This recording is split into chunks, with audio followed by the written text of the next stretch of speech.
What's up? What's up? How are you? Good. Introduce yourself, let the people know who you are. I'm Baby T. My real name is Tiffany. So, I'm a music artist, rapper, / spoken word artist.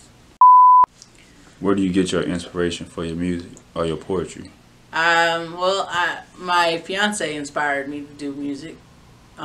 She got me into doing turning my music into rap. Because like I said, I write poetry since I was 10, and she's the one that told me I should get out there more. And I was like, well, maybe I should just go ahead and just start rapping. And so I started rapping my music, and then it started sounding good. And then people were listening, and they were like, they was good. So, yeah. It's pretty dope. You say your fiance, you got a date set for his wedding and everything? Yeah. Wedding's supposed to be April 2021, but might have a shotgun wedding, but I don't know yet. Hey, so as long as it don't matter the ceremony, shit, it just matters the union. Yeah, well, we've been together 2 years now, almost going on 3, so. Okay, that's dope. Yeah. That's dope. I heard like on one of your songs you say, I think it's probably maybe your father didn't accept. Yeah, my father, he did a lot of really bad things to me when I was growing up as a child. So, a lot of my songs come from that. So, like, I say, pretty much a lot of hurt has been in my songs. A lot of sadness and stuff. And people can tell that I've been hurt from my songs. So, Talk about that a little more, like you say, the relationship with your father. It's been rocky, up and down. I was abused when I was a child, so that kind of like put me at at a rocky position in my life where my songs kind of inspired other people too that been through abuse and been through heartbreak and been through all that kind of stuff in their life. So like, my songs kind of inspired them. Okay. Kind of opened up more. Yeah. I heard you speak about like he had like a drinking problem. Yeah, he did. He was an alcoholic for a majority of my childhood. And that caused a lot of the abuse. So. Like physical abuse? Physical, yeah. I've also been sexually abused too. Mm-hmm. By your father? No, no, by my uncle. Oh, still. That's still my family, Yeah. But, I've been getting more open about it now, and my songs can kind of help widen that, and they, like I said, they help other people, when they listen to my songs, they learn from it. They also make them don't feel alone. Yeah, they don't feel alone, and they feel some type of way when they listen to my songs. They feel some type of sympathy. They feel like they can relate to what I've been through. Yeah. The situation with your uncle, like how has that been on you mentally? I have nightmares every night about it, and I have a lot of tragic stuff that goes on in my life. About that stuff that happened to me. I don't really like to get into all that, but it's very tragic. And I go to counseling for it now, and just to try to help me out to cope better. How, like, outside of counseling, how was your support system? I have a lot of support system. I have a lot of support from my fiance, my mother. She's very supportive. And then also my friend, Lil Stoner. We have a lot of tracks coming out in the future. I heard a few on YouTube. Yeah, and then we do have some now on YouTube. So, say your mom for your support system. I see that you made a song called "Thank You, Mom." Yeah, she really encouraged me and inspired me too as a child. She was there for me when my dad wasn't. You know, there was days when my dad, he was always gone on the road all the time with truck driving and stuff. So that kind of like put you know, a big thing on me and my mom. You know, it kind of like made us come together more. So like, and it put a damper on me and her as far as, you know, their relationship goes, because they got divorced when I forgot how old I was, but they got divorced when on Thanksgiving. Yeah, so that kind of like made things worse for me and my brother. So growing up, and then it was very hurtful, you know, him leaving all the time, leaving me and my brother to do for ourselves, basically. And now, were these your biological parents or your foster parents? They were my biological parents. Okay. Yeah. Well, I know you said you was giving up for adoption. I put into like a foster. I was in a foster home. Foster home. Yeah, for a year. My mom and dad both put me in a foster home because they said they couldn't handle me as a child, so they put me in a foster home. That's a lot. How old were you? I believe I was 10 or 11 when I was in foster home. Yeah. It was scary. Yeah, that's a lot to go through. It is a lot to go through. As a child, as a young child. As a child, yeah. I've been through a lot. That's why I said I like all my music and stuff. You know, there's a lot of hurt in my music. There's a lot of pain in my music. You can hear all of it, and especially my newest release, If I Fall, like it's talking about abuse. The video I got is talking about abuse. And it's about the video is supposed to be about me and my dad. He's abusing me, and in the video, but as far as it's a girl playing me because I'm not in the video. Gotcha. But it's a girl playing as me, and in the video, the character, she's getting abused by her father. So, you know, it's a hard. And then I wrote a song called "It's a Hard Knock Life." Mm-hmm. That was another song because of my life. It's been hard. So I have a lot of songs that go along with my childhood. And I plan on coming out with more, of course. Just keep working. Your grandmother, how did losing her hit you? It hit me like a ton of bricks. I was trying to get to her when she passed away, but unfortunately I couldn't make it to her because I was in Atlanta visiting my sister at the time, and she was in a nursing home and she was dying, but I was trying to get away to Florida, and I couldn't, so she passed away without me saying goodbye. So that kind of hurt me. Are you originally from Florida? I was born in New York. Okay. But then I moved to Florida because my dad wanted to move to a warmer state. So we all decided to move to Florida. And then when I lived in Florida, I was there for pretty much my whole childhood. Pretty much half my childhood. Yeah, half my childhood. The poetry, open mic, word up, open mic. I do open mic at Legacy. Yeah. On Delmar. Yeah.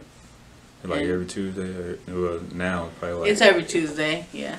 Okay. But I don't go every Tuesday, but I try to go as much as I can. I go with my friend, and he'll perform and I'll perform, and you know. A lot of people like my stuff. It's like a little some poetry, like a little raunchy. There's just sex on the brain. Oh yeah. Yeah. That poem was definitely three-way.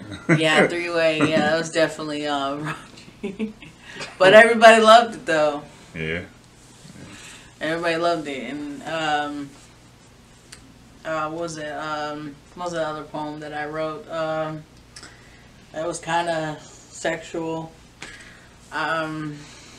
It was, I don't remember now, but it was one of those good poems. But it was just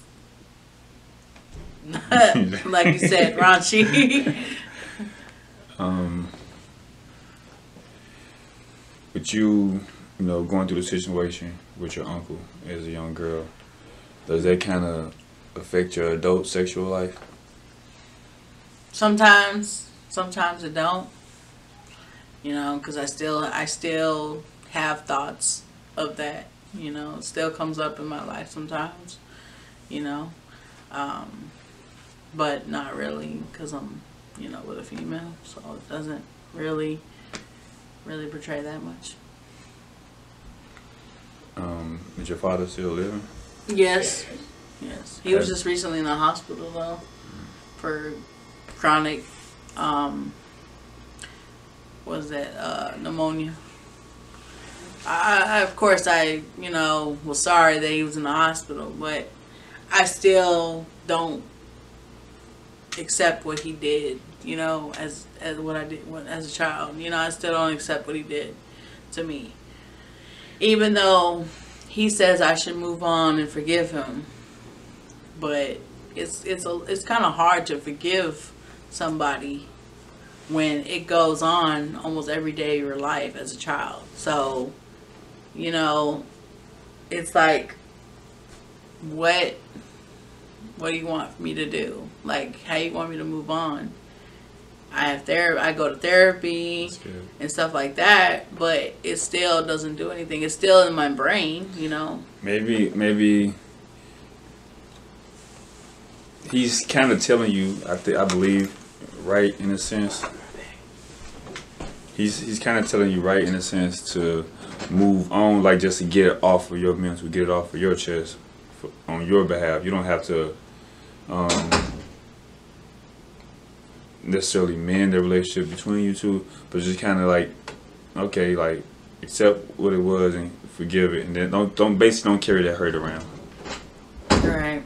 Yeah. So in a sense, I would think maybe your therapist, maybe somebody you speak with your therapist about. I'm sure she probably implemented that in discussions when she was talking to you about like kind of forgiving it or just kind of letting it go in a sense. So yeah, I think that would be very healthy for you. Something that you should probably look into, you know, considering. Yeah. Like, so you got therapy, you know, your support system from your friends, your fiance. Like, I know you spoke about doing drugs also, and it probably was a lab or maybe one of your your poems. Well, I don't do drugs. No, well, maybe there's something you said. You say you clean now. I know that. Oh, I was talking about weed. Okay. Oh man, that's not a drug. Oh my god. Oh my gosh, it's not weed. Oh man. No, I wasn't. I don't do the hardcore drugs. Yeah. Okay. Well, no. You drug free then. I said I would. Yeah. No. If that's the case, but even like dealing with the marijuana, what made you put it down, or what made you? I mean, I look at it like, you know, why am I doing it? Like, what is it really doing for me? Like, necessarily, like, the only thing it does for me is make me fatter. You know, it puts more weight on me because I eat more and then I sleep. So what does it really do for me, you know? So, like, that's really it. You know, that's one of the reasons. Okay. That's a good reason. Yeah. That's a good reason. It's a good personal choice that you chose for yourself, so I congratulate you on that. Thank you. Yeah, I know you spoke about smoking with your grandmother. Yeah. Yeah. Yeah, we used to do that. That was one of the things we did. Okay. It was memories, you know, that will never be able to come back, you know, because she's gone now. You know, she's been gone since 2014. So it hurt me both and my mom. My mom took it the hardest, though. but I took it hard too. It just didn't really show as much because my mom, she said you wasn't that close like your brother was to your grandma. And I was like, I was close enough than you think, thought I was, but I was close to my grandma. Just people didn't really know. Yeah, just something y'all had going on. Yeah, just something we had going on. Get back to music, the EP, Life. Oh yeah, Life. Yeah, it's it's what it is in the title, Life. I mean, it's definitely a struggle. I've been through some hard times. I got a song called Hard Times. I mean, it's a struggle. It's definitely one of the worst things in my life is the abuse, the rape, the lies. That's one of my verses. But in all, it's like life is definitely like life. It's just it's gonna be there until you die. And you're gonna have these choices in your life that are gonna put you through some things that you gotta make choices of, and you gotta put things to the test. There's some things that you gotta work on more so than normal. But like my music is something that I'm really working on hard because it's something I want to really pursue. So you got new music on the way. Yes. Leaving off on just the last topic, your EP, Life. What advice can you give a young woman, maybe a young man who's coming up in the world who may be having a difficult time in life right now? How can you kind of show your similar experiences or similar methods to overcome those demons and those battles? Well, definitely do what's best for you. Like, take care of yourself. Go to therapy if you need to. If doctors are telling you that you need to get some help, I'd recommend it. Stay far away from drugs as you possibly can. If you are getting abused, try to get out of that situation, as fast as you can. What else can I say? I guess just stay strong, just maintain, be who you are. Let the people know where they can find you at on social media. You guys can find me on Instagram. It's babygirl, BABYGURL 3450. You also find me on YouTube as for Baby T, and you can find me on Facebook under Tiffany Dolan, and that's about it. Thank you for your time. Thank you. I appreciate that. No problem.